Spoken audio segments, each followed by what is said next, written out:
Thank you very much. Welcome back to Grameen Phone presents the Naveed Mahbub Show. আমাদের আজকের অতিথি বিশিষ্ট actor, director, producer, film maker, যাই বলেন film সম্পর্কে, জনাব চাষী নজরুল ইসলাম।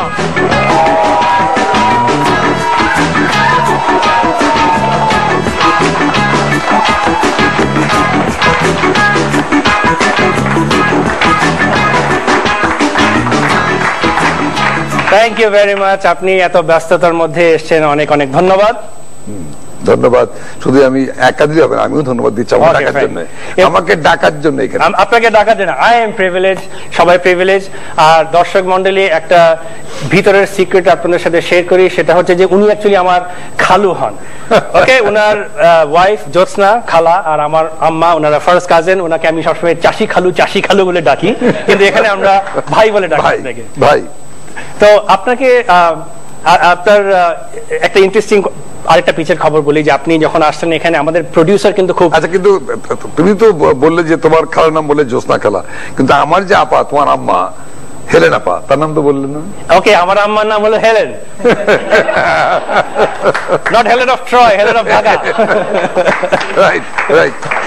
উনাকে আমি একদম ছোটবেলা থেকে দেখে আসছি নানান ভাবে, খালু যদিও হন সম্পর্কে, কিন্তু একটা জিনিস যে এই 30-40 বছর যে আমি আপনাকে দেখছি, আপনার চেহারা কিন্তু একদমই বদলায় না। আচ্ছা, তো এটার সিক্রেটটা কি?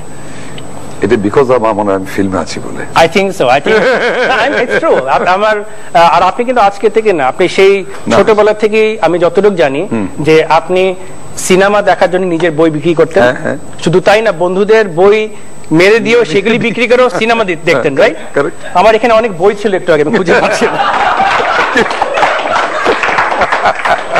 বলা যায় না, বলা যায় না। তো এত আপনার এই মানে নেশাটা কবে থেকে? মানে এটা আসলে যে বলি, এটা প্রত্যেকটি মানুষের কিন্তু একটা এম থাকে, একটা মানে একটা স্থানে পৌঁছবার একটাই থাকে প্রত্যেকটি মানুষের, যার যার ক্ষেত্রে যার যেরকম করে। তো আমার যেমন একটা এম ছিল যে I want to be hero, film actor. Anybody in particular? And particular to be Dilip Kumar. এবং এই দিলীপ কুমার হতে গিয়ে এই কাজ করেছি, বই বিক্রি করেছি, বাবার পয়সা চুরি করেছি, মার পয়সা চুরি করেছি, ইত্যাদি ইত্যাদি করে করে দিলীপ হতে পারিনি। এখন তো এই অবস্থায় এসেছি, আছি, চলছে। আমার মানে বেশ ভালোই এসছেন আপনি, প্রচুর পদক পাওয়া আমাদের গর্ব। Let's give him a big round of applause. কিন্তু একটা মজা বলি, যে দিলীপ কুমার হতে গিয়ে এইখানে এসে পৌঁছেছি, সেই দিলীপ কুমার আমাকে বলছে, আরে ভাই চাষি ভাই, क्या बात है भाई, भाभी कहाँ भाई, खाना खाएंगे एक साथ। that is the big এটা সবচেয়ে বড় পুরস্কার আমার। অ্যাবসলিউটলি, আই মিন, আর আপনি তো অনেক ইয়াং বয়সে আপনার বাবাকে হারান, 16-15 বছর বয়স ছিল। এবং ওই সময় আমি যতটুকু জানি যে আপনি আপনার মামার ওখানে, উনি অডিটর জেনারেল ছিলেন পাকিস্তানের, সেখানে উনি আপনাকে কাজ দেয়, কিন্তু মন ওই কাজে ছিল না। I think you got fired from that job. So তখনও কি আপনি পাশে কালচারাল অ্যাক্টিভিটি নিয়ে খুব ব্যস্ত ছিলেন? হ্যাঁ, আমি মনে আছে আমার মামা এস হাফিজুল্লাহ, উনি অ্যাকাউন্ট জেনারেল পাকিস্তান ছিলেন, আমাকে চাকরি দিয়েছিলেন। কিন্তু আমি চাকরি করতাম না, কিন্তু 110 টাকা বেতন পেতাম, আর চাকরি করতাম না। কি করতাম? এই নাটক, থিয়েটার, অ্যাসিস্ট্যান্ট ডিরেক্টর ফিল্ম, এগুলো করতাম আর কি। ওরা তো ফায়ার অফিসের লোকজন, হোয়াট ইজ দিস, কিন্তু কিছু বলতো না, মামার জোর কিছু বলতো না। আলটিমেটলি এই করতে করতে কিন্তু এখানে আমি এসেছি। তো আপনাকে যখন ফায়ার করা হলো ওই কাজ থেকে, ওইটা একটু ফেরত যাই, ফায়ারটা কে করলো? আমার তো মনে হয় যেটা বললেন, অন্য কারো সাহস ছিল না, তো আপনার মামাই বলছে ফাইনালি তুমি চলে যাও, নাকি সাহসটা পেলো কে? না, এটা হচ্ছে যে আমি চাকরি করলাম 9 বছর, গভর্নমেন্ট চাকরি, সেন্ট্রাল গভর্নমেন্ট চাকরি। কিন্তু তো প্রশ্ন যে চাকরি করার পরেও কিন্তু ওর মধ্যে এই কাজগুলো করতাম, নাটক করতাম, রেডিও করতাম, এগুলো ফিল্ম করতাম, মানে assistant director, film assistant director. আর ছোটখাটো চরিত্র খুঁজতাম, দেখি করা যায় কিনা, বাট চান্স পেতাম না। দিলীপ কুমার তো দূরের ব্যাপার, ছোট ক্যারেক্টার পেতাম না। যাই হোক, এগুলো এমন করতাম, এবং করতে করতে এক পর্যায়ে একটি ছবি হচ্ছিল Antarango, that was directed by Syed Mohammad Awal, যে আমার অন্যতম গুরু আর কি।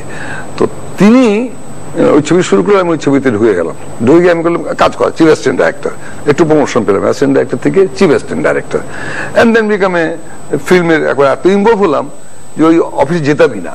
হঠাৎ দেখি একদিন চিঠি, why you are not dismiss. 3 cross দিয়ে আমাকে আমার সেই সৈয়দ আওয়াল বলছে যে তুই যা না অফিসে জানা চাকরি আমি যাবো না। দেন আমি চাকরি তো হারালাম। মামা এস হাফিজুল্লাহ তিনি তো ডেকে নিয়ে আমাকে লোকের চাকরি মানে একটা সেন্ট্রাল গভর্নমেন্টের চাকরি দিয়েছিলাম, মামা যেহেতু চলছিলে ওই বাদ দিয়ে তুমি একবারে দেখা সাক্ষাৎ তোমার নাই। তা তো গেছে বকাবাজি দিল। পরের দিন অবশ্যই বললাম যে ভাই আমাদের চাকরি চলে গেছে, আমার প্রভিডেন্ট ফান্ডটা দেন। একদিনে কিন্তু আমাকে প্রভিডেন্ট ফান্ড দিয়েছিল। এই মধ্যে আপনি আমার প্রভিডেন্ট ফান্ড 25 বছর বয়সে আগেই তো দ্যাট ইজ মাই, আমি স্টার্ট করি এবং সেটা এই পর্যন্ত চলছে। স্টার্ট করলাম, অনেক স্ট্রাগল করলাম, লট অফ স্ট্রাগল। একটা কথা আমি এটা বলবো যে সাধনা একটা বড় জিনিস কিন্তু, হ্যাঁ, এবং মানুষ যদি সাধনা না করে সে কখনোই কোনো জায়গায় কিন্তু সে তার জায়গার লক্ষ্যে পৌঁছতে পারবে না। যেমন you are a son of a Mahbub Rahman দুলাভাই, এন্ড হেলেন আপা দুলাভাই মাহবুব সাহেবের ছেলে, সেই অনুষ্ঠান করবে এটা কিন্তু আমি কখনো ভাবতে পারিনি। But are you proud of it? Yeah, I'm proud and yeah, definitely proud. I mean, আমি চিন্তাই করিনি।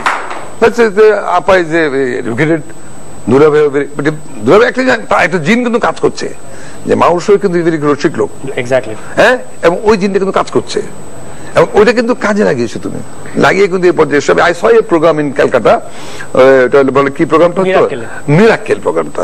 হঠাৎ আমি দেখি যে মিরাক্কেল প্রোগ্রামটা চলছে, তো দেখে তোমার একটা প্রোগ্রাম, একটা অনুষ্ঠান উপস্থাপনা করছিল কি, ইটস এ ফ্যান্টাস্টিক প্রোগ্রাম। মানে আমি পরে স্টুডিওতে গিয়ে এফডিসিতে গিয়ে আলাপ করছি, আমি বললাম ভাই তোমার দেখেছো, অনেকে দেখেছে, আমি বললাম ভাই হোয়াট এ প্রোগ্রাম সে করলো ভাই। ওখানে কিন্তু একটা সাংঘাতিক একটি কি বলবো আমি ওটাকে, আমি বলবো যে একটা মেধা, একটা ভাব গম্ভীর, এবং তার মধ্যে মানে বলা স্টাইল। যেমন আমি একটা ছবি দেখলাম, লাইক বিনকে দেখে হাসি পায়, and the expression, the way talking and perform করছে, তমক করছে ইত্যাদি, আমাকে মনে হয় যে বিনের মতো, you are like বিন। এটা কিন্তু সত্যি কথা বলছি। অনেকে প্রোগ্রামটা দেখে হয়তো ভাববে আমার কথা শুনে হবে কি বলছেন, ইয়েস এটা আমি বলছি যে আমাদের বাংলাদেশে নেই, ইভেন ইন্ডিয়াতে নাই, আছে খুব কম, 2-1 ইন্ডিয়াতে আছেন না, নাই আছে, but you are the great. আমি তো মনে হয় যে আজকের এপিসোডটা আমি প্রত্যেক রাতে রিওয়াইন্ড করে করে দেখে I'll be pumped up and motivated. It is not pump. I'll be pumped up. I'll stay motivated. And on that note, চাষি ভাই, আমরা একটা ছোট্ট ব্রেক নিয়ে আসছি, কিন্তু আপনারা কিন্তু চলে যাচ্ছেন না, চলে গেলে কিন্তু আমাদের শোটা বন্ধ হয়ে যাবে। তো আমাদের অতিথি বিশিষ্ট ফিল্ম মেকার জনাব চাষি নজরুল ইসলাম, খালু বলি ভাই বলি সবই, আমরা ছোট্ট একটা ব্রেক নিয়ে আসছি, ওনার সাথে অনেক অনেক মজার কথা বলার আছে, চলে যাবেন না।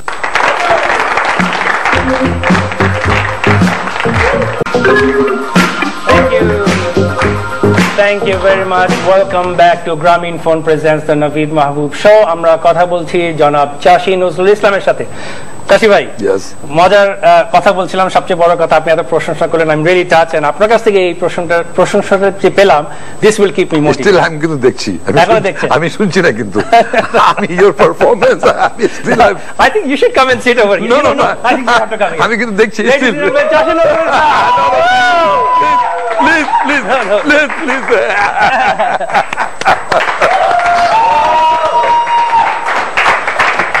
এখন আমি আমার কিন্তু অ্যাকচুয়ালি ওখানে বসাটা সয় না। তো চাষি ভাই, আমি একটা কোয়েশ্চেন, যে আপনি তো ৭১ যুদ্ধে অংশগ্রহণ করেছিলেন এবং এর জন্য অনেক ধন্যবাদ আপনাকে।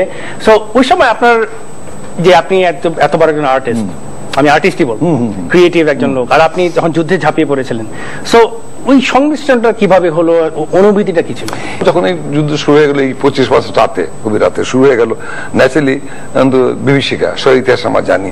দেন I left Dhaka with my wife Josna and my kid Manni Islam, আমার এক বড় মেয়ে, একটা মেয়ে ছিল তখন, আমার দুটো মেয়ে, আমার এখন একটি মেয়ে ছিল, ইয়েস। দেন আমি চলে গেলাম বিক্রমপুরে। এই বিক্রমপুর ঢাকা করতাম, এবং করতে করতে পান্ডে যে স্বাধীন, কিন্তু স্বাধীনতার সময় চলাকালীন অবস্থায় আর কি, যখন যুদ্ধ চলছে, ভাবতাম যে যদি বাঁচিয়ে দেশ স্বাধীন হয় তো যুদ্ধ বিষয় বানাবো। Then I start my movie after liberation. অবশ্যই স্বাধীন হয়ে যাবো আর বেঁচে যাবো, এটা তো সৌভাগ্যের ব্যাপার, লাখ। এবং আমি কিন্তু 6টা মুক্তিযুদ্ধ ছবি বানিয়েছি, 6টা 6 মুভি। সংগ্রাম, হ্যাঁ, সংগ্রাম, হাঙ্গনদী গ্রেনেড, ধ্রুবতারা, মেঘের উপরে মেঘ, কামালপুরের যুদ্ধ। আর কিন্তু কেউ করেনি, because I love my country. and you also fought for it. Yes, yes, এটা হতেই হবে, এটা হতেই হবে। আরেকটা হলো যে আমার মনে পড়ে, আমি যখন ছোট ছিলাম, আমার বাবা সিভিল সার্ভিসে ছিলেন এবং উনি সেন্সর বোর্ডের মেম্বার ছিলেন। মাঝে মাঝে ওনার সাথে আমি যেতাম, আমার সঙ্গে, হ্যাঁ, আমি দুলাভাই, এবং আমার কাছে সবচেয়ে দেখতাম যে আমি ওখানে অনেকে দেখি, যারা আপনাকেও দেখেছি, এবং প্রবাবলি আপনাদের জন্য এটা খুব একটা ক্রুশাল টাইম, যে সবাই মেম্বাররা দেখছেন, বের হয়ে তারা মনে আছে বিস্কুটের চা খেত সবাই আলাপ করতো যে এই সিনেমাটা সম্পর্কে। ওটা মানে আপনাদের খুবই একটা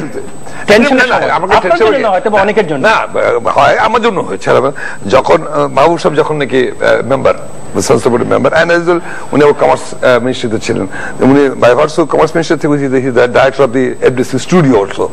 তো আমার সঙ্গে এফডিসিতেও দেখা হতো মাঝে মধ্যে মিটিং এ যখন যেতেন, এবং বোধহয় এ করলাম ও করলাম, তো এই তোরা এই করছিস তুমুক করছিস বলতো। আবার হ্যাঁ, আবার সেন্সর বোর্ডে গিয়ে কিন্তু আবার আমাকে বলতো এই না না, তখন ওখানে কেন, সে তো ভাই সিনিয়র লোক, রেসপেক্টেবল লোক, আর সে তো আমি তো প্রাউডফুল করতাম। লাইক মাহবুব সাহেব যদি আমাকে তুমি তুই করে বলে, তো আমি আই ফিল প্রাউড না, লাইক এটা করলি কেন, এই এটা কি সিভিল, এই যে বলছেন নাকি। হ্যাঁ, আরে সেন্সর বোর্ডে কিন্তু উনি সেন্সর বোর্ড থাকলে আমার ছবি আমি তো ইয়ে থাকতাম, তরস্ত থাকতাম, যে মানে শুধু সেন্সর করবে না, শুধু আমাকে এসে বলবে এটা কি হলো, ওটা কি হলো, এটা কেন হলো ইত্যাদি। ওই শালার বলে কোনো না না না না, ওখানে সে আবার লাইফফুল, ভেরি লাইফফুল মানুষ। আমি সবসময় বলি যে আমি 2-4 জন লোকের সঙ্গে খুব জীবন বোধের প্রতি যাদের একটা আস্থা আছে, তার মধ্যে তার একজন, ওনার জীবন বোধ তার মধ্যে আছে, সে জানে, চেনে, বোঝে, খুব জীবন্ত একটি মানুষ।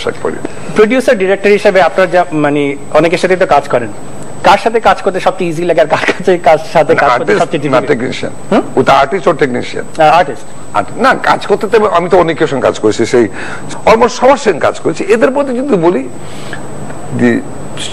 চিন্তা, ধ্যান, ধারণায়, মননে যে পরিপূর্ণ শিল্পী যাকে বলা হয়, সেখানে 1-2 নাম শুধু বলবো, আমি জানি না হয়তো অনেকে দুঃখ পাবে, আমি জানি না, কারণ ফার্স্ট টাইম বলবো Rahman, hero Rahman, perfect hero of the film industry. He was A hero, hero, তার চলা ফেরা, কথাবার্তা, লোক লাগে হিরো।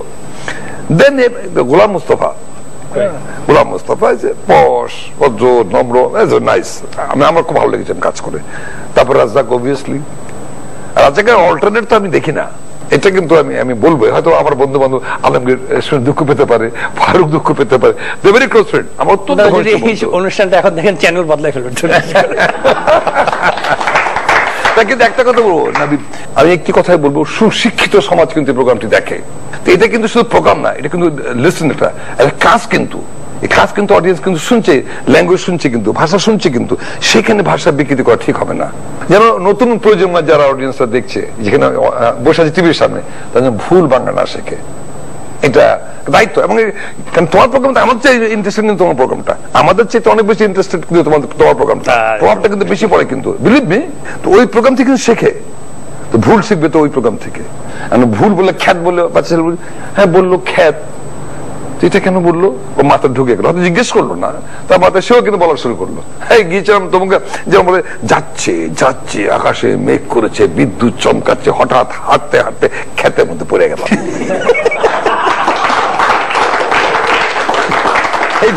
এখানে চেক দিতে হবে, এখানে চেক দিতে হবে, যে না ক্ষেতের মধ্যে পড়ে গেলাম না, বলে এইখানে করতে গিয়ে সেটা নামে শিখিয়েছে।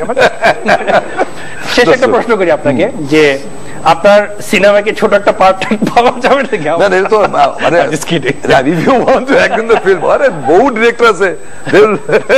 আমি অ্যাক্টিংটা ভালো করতে পারি না, আমি কয়েকটা টিভি কমার্শিয়াল করেছি, কিন্তু আমি এক্সটেম্পোর করতে পারি, কিন্তু অ্যাক্ট করতে পারি না। তবে আমি আমেরিকাতে 2টা cinema, you don't mess with Zohan, Adam Sandler আর রব স্নাইডার ছিল, আরেকটা ছিল দি আগলি ট্রুথ, ওখানে ক্যাথরিন হেগেল ছিল, এই 2টাতে আমি এক্সট্রা কাজ করেছিলাম।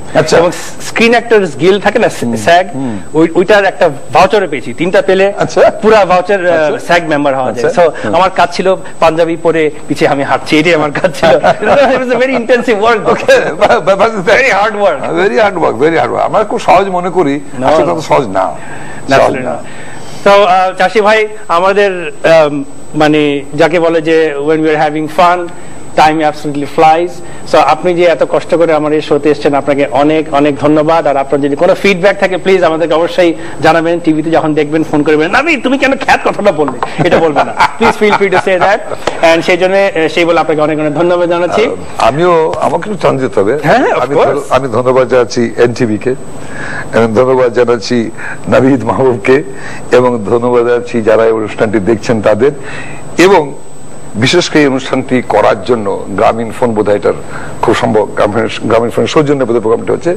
গ্রামীণ ফোনকে সাথে আমার সম্পর্ক নাই, ইউজ করি গ্রামীণ ফোন আমি, বাট আমি ধন্যবাদ জানাবো যে স্ট্যান্ডার্ডটা বজায় রাখছে। Thank you very much. Grameenphone আশা করি শুনেছেন। So you can bump up the sponsorship if you want. And having said that, thank you very much. আমাদের অনুষ্ঠানের শেষে চলে এসেছি। আপনারা দেখলেন Grameenphone presents the Naveed Mahbub show.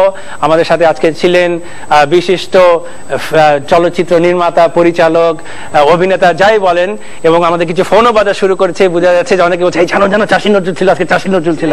তো সেই বলে আমাদের অনুষ্ঠানের শেষে আসলাম। ভালো লেগে থাকলে আগামী সপ্তাহে একই চ্যানেল একই সময়ে দেখা হবে, এবং সেই নিয়ে আমি বিদায় নিচ্ছি। নাভিদ মাহবুব, আমার সাথে রয়েছেন চাষী নজরুল, এবং এক সপ্তাহ পরে আবার দেখা হবে। ভালো থাকবেন। দর্শক হিসেবে অংশগ্রহণের জন্য যোগাযোগ করুন আমাদের ফেসবুক পেজ দ্য নাভিদ মাহবুব শোর মাধ্যমে। এই অনুষ্ঠান ধারণ করা হয়েছে নাভিদস কমেডি ক্লাবে।